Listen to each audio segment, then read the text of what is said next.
We have here our example number 3. Find the area inside the circle. R is equal to A, and outside the cardioid, R is equal to A times 1 minus cosine of theta. No? So, dito ay meron na tayong cardioid, no? Meron tayong cardioid at meron tayong circle. Ang pinapahanap sa atin is the area outside, no?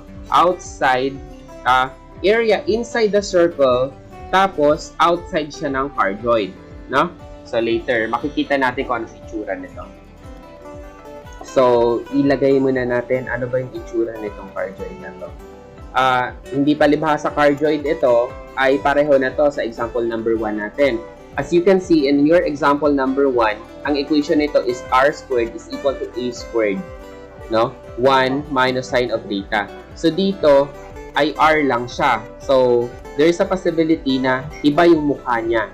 So to be sure, ay kailangan natin siyang i-graph, no? So kunin ko muna ito para dito na lang tayo maglalagay ng mga values natin. Okay. So using the calculator, we are in radian mode. Dalhin muna natin siya sa degree mode. Mas madali kasi siya mag-graph gamit yung degree mode, no, kaysa sa radian. Later na kayo magbalik ng radian mode kapag nag-evaluate na kayo ng limit. So we have here our mode 7, and our equation here is A. Hindi na natin isasama si A. That is 1 minus cosine of our angle, no? So let's start with 30 degrees. No. Let's start with 0 and end with 360 with step of 30. Okay? So, we have here 0. So, 0 tayo dito. And the next one is 1.134.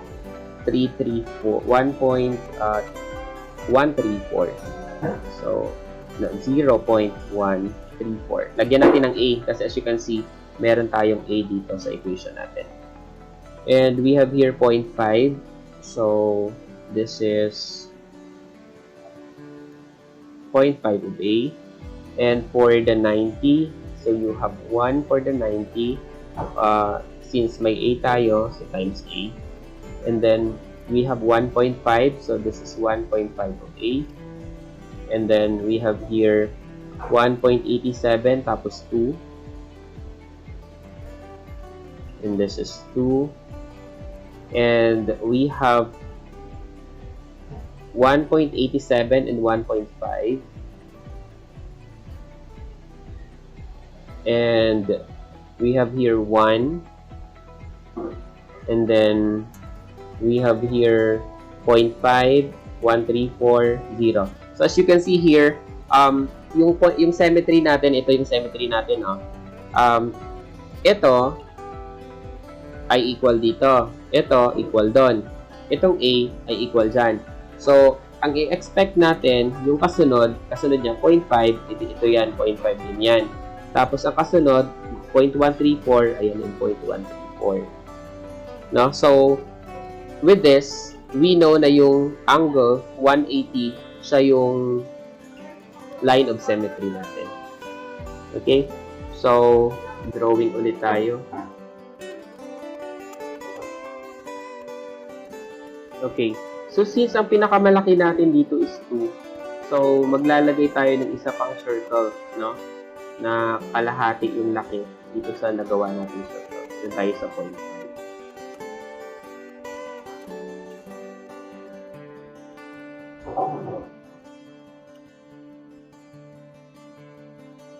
Ayan. Kalahati na ba o mas sobra ito kalahati?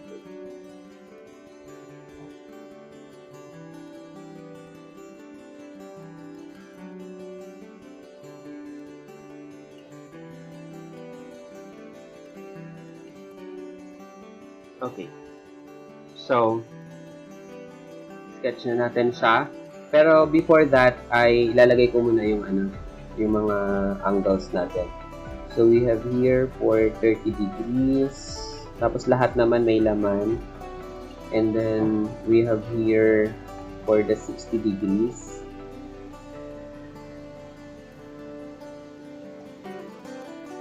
And in here, we have for 120.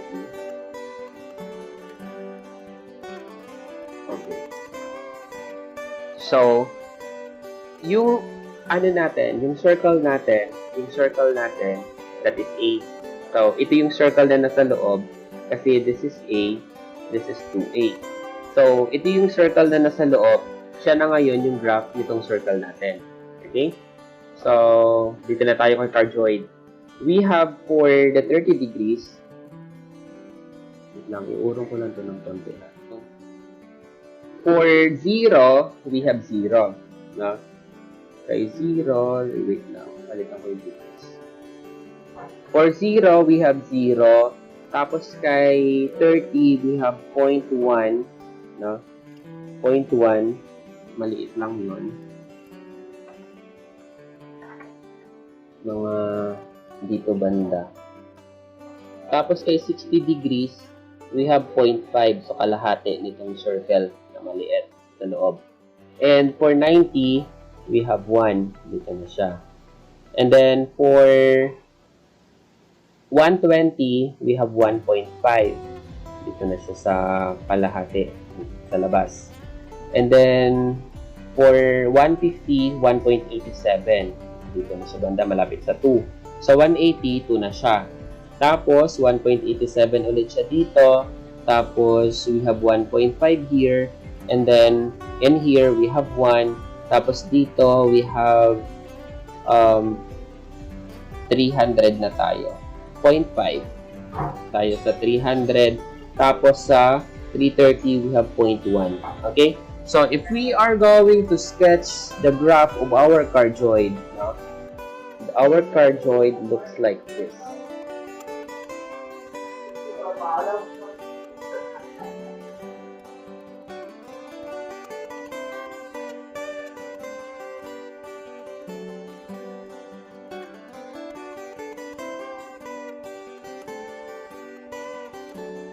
Okay. So, kung kukulayan natin itong cardioid natin, kukulayan ko siya ng yellow. Yan. Itong cardioid natin, kukulayan natin ng yellow. Okay. So, ito yung cardioid. Pagkatapos ito yung kukulayan ko ng cyan. Ito yung circle. As you can see, yung point of intersection natin, nag-mix yung kulay natin.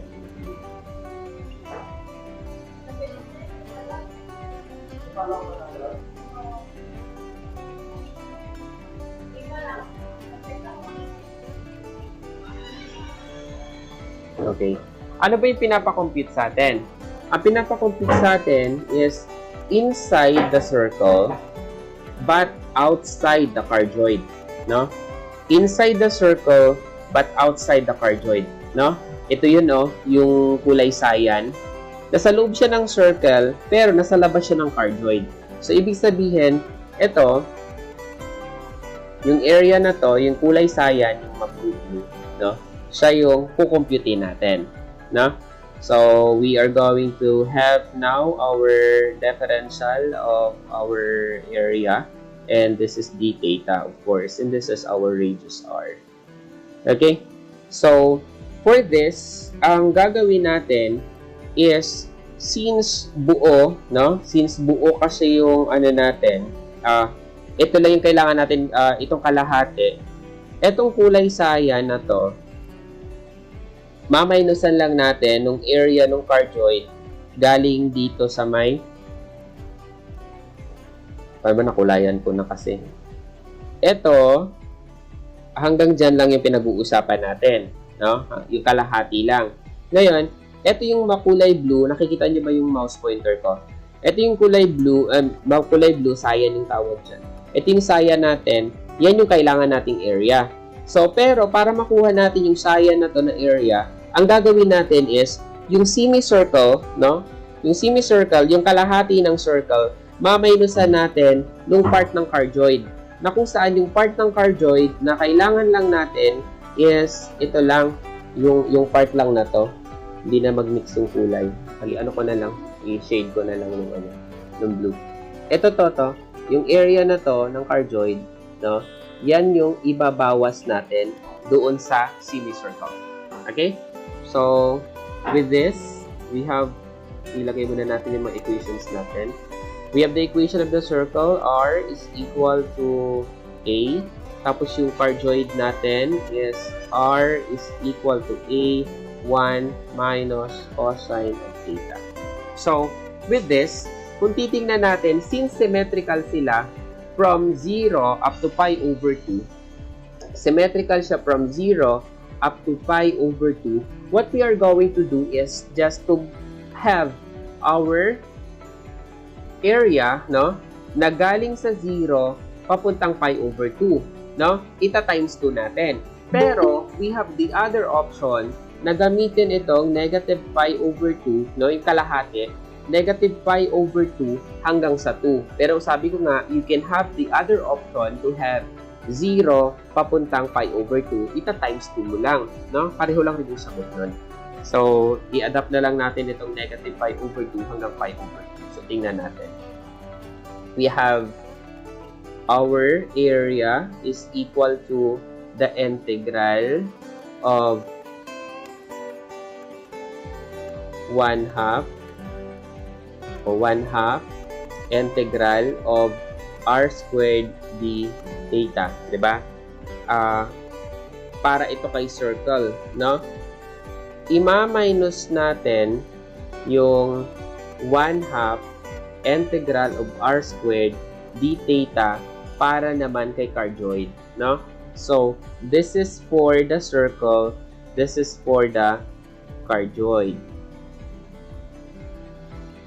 Cardioid. Yan. So, we have here, our area is equal to 1/2 the integral of, since r ito, no, is equal to a, palitan natin si r ng a. So, magiging a square ito, d theta.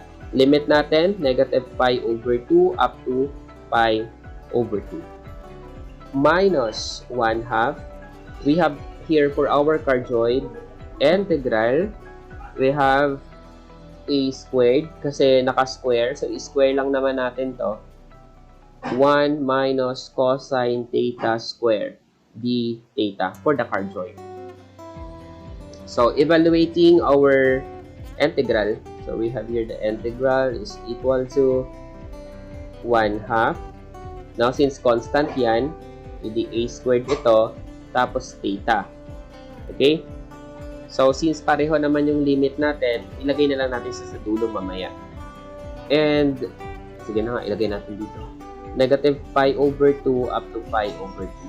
While this one, so since kailangan pa natin itong i-expand muna natin. Sa labas na lang para hindi siya magsiksikan dito. So, 1 minus cosine theta square, that is equal to 1 minus 2 cosine theta plus cosine squared of theta. No? Kasi expansion lang naman to. So, magkakaroon tayo dito ng, i-read ko na lang para ma-appreciate natin na siya yon. The integral of, ilabas ko na si a ha, kasi constant naman siya. So, lagay ko na siya dito. A squared over 2. Integral of, ito yung expanded na, 1 minus 2 cosine of theta plus cosine square of theta d theta. Okay. So, ito na muna yung i-integrate natin yung isang to. So, magkakaroon tayo ng area is equal to si 1/2, gagawin na natin itong a squared theta over 2 minus this one.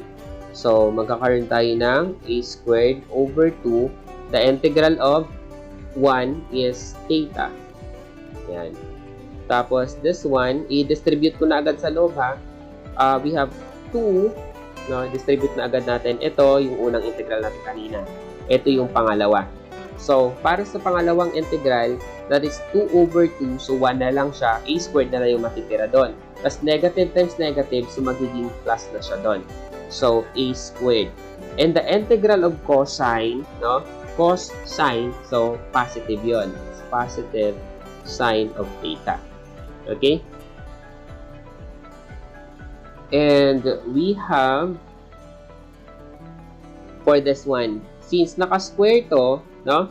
So, galing sa trigonometric identities natin, we know that this would be negative a squared over 2 integral of, ito yung ito yung cosine squared of theta. Alam natin yan na ay 1 plus cosine 2 theta over 2. Galing dun sa ating trigo. So, palitan natin siya. Ito yung part na to. I-green ko na siya para ma-appreciate ulit natin. Plus cosine 2 theta over 2. Yan. And we have here the d theta. Of course, our limit is from negative pi over 2 up to pi over 2. So, for this value here, of course, yung mga limit natin dito sa mga to is negative pi over 2 up to pi over 2. Okay, tuloy natin. So, kung titingnan natin dito, you have here a squared theta over 2 and a squared theta over 2, and that's minus. So, wala na to. We have here area is equal to, ito na lang, that's a squared sine of theta. Hindi ko na muna ilagay yung limit natin kasi pagsamahin lang natin mamaya sa dulo. If we are going to distribute this a squared over to here to 1 half, so that would be negative a squared over 4. Then we have the integral, and we are going to distribute this a squared over to here to the cosine 2 theta. But if we are going to have our angle, this 2 theta here, since our angle is 2 theta, the derivative of the 2 theta is 2d theta. So, meaning, kulang tayo dito ng 2. Magmamultiply tayo ng 2 dito sa d theta. So, since nag-multiply tayo ng 2, we have to multiply 1 half dito sa labas. So, we would have here negative 1 half, and then this a squared over to here,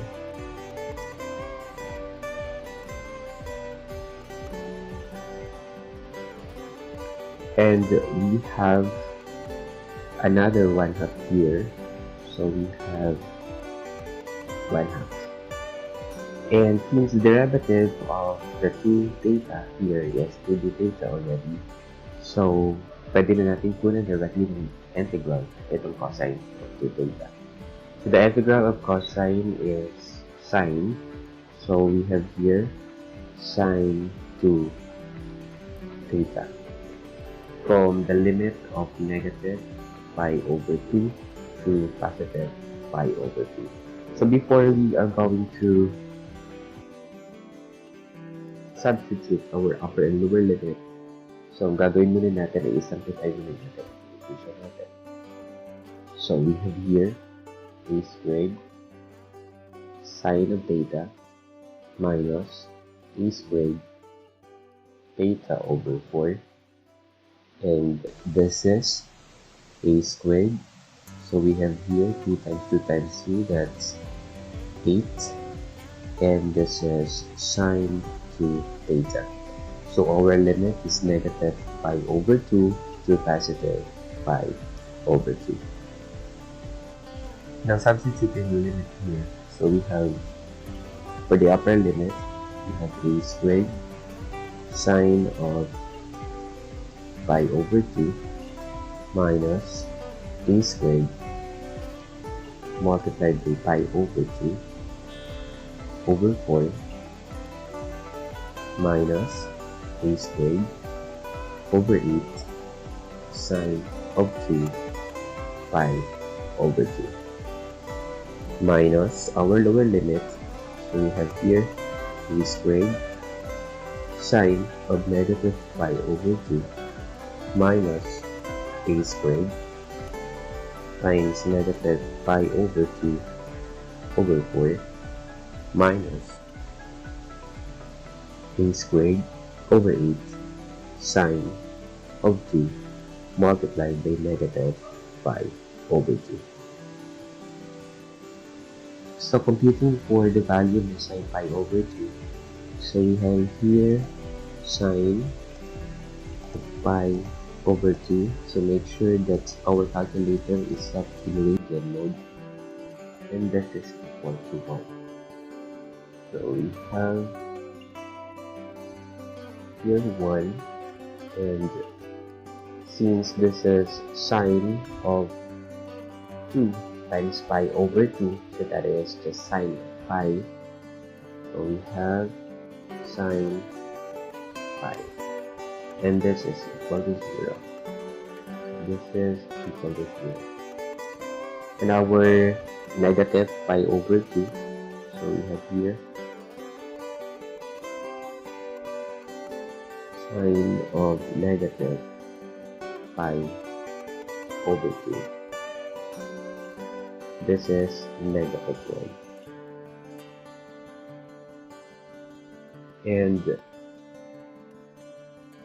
And here, so we have here, cancel na yung 2, so that's just sine of negative pi. So computing for that, we have negative pi, and that is equal to 0. So meaning this would be equal to 0. So simplifying, we have our area is equal to a squared minus a squared pi over 8 for the upper limit, and for the lower limit we have here, so that's negative a squared, and this is positive a squared pi over 8, and this is 0. So we have here our area is a squared minus a squared pi over 8 plus a squared minus a squared pi over 8. So simplifying this, and we have a squared plus a squared, so that is equal to 2a squared, and a squared pi over 8, and a squared pi over 8, so that is a squared pi over 4. So since we have common a squared here, we can factor out the a squared, and we have here a squared multiplied with the quantity, that would be 2 minus, that is pi over 4, expressed in square units, and this is our answer.